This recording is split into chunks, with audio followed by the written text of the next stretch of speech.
My name is Michael Haan, and I'm a demographer at the University of New Brunswick's Fredericton campus. I'm here to talk to you today about population pyramids and population aging and outmigration. So one of the tools of our trade is an animated population pyramid. And what that essentially does is it shows the outmigration rates of young people and older people over time. So check it out. What we have is essentially a population structure that looks something like this. This is what we had, sorry, let me back up. This is what we had in 1956. This is what our population looked like. If you were to look at this population, what you would notice is that there are an awful lot of young people and not that many old people.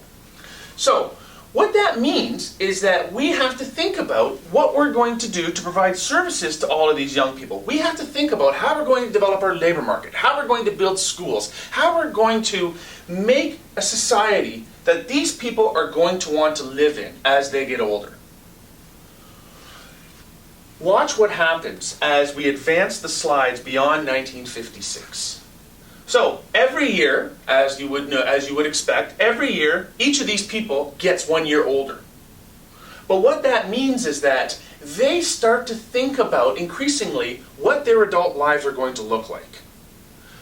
So, judging from this population pyramid as we advance, watch what's going on here with these young people. And just to give you a bit of a heads up, this large cohort at the bottom, that's the largest birth cohort ever in the history of the Earth. These are the baby boomers. People born between 1946 and 1964. They have had a profound influence on Canadian society. So let's see what happens to them, see what they do as they age. So notice that the years continue to move forward, and as they do, these people continue to get older, and as they start reaching the age of 15 or so, notice that this bulge starts to shrink. And by the time these guys are around the age of 30, maybe 35, nearly half of them are no longer with us. The primary explanation for what happened is that they left New Brunswick. They moved to Ontario. They moved to British Columbia. They moved to Alberta.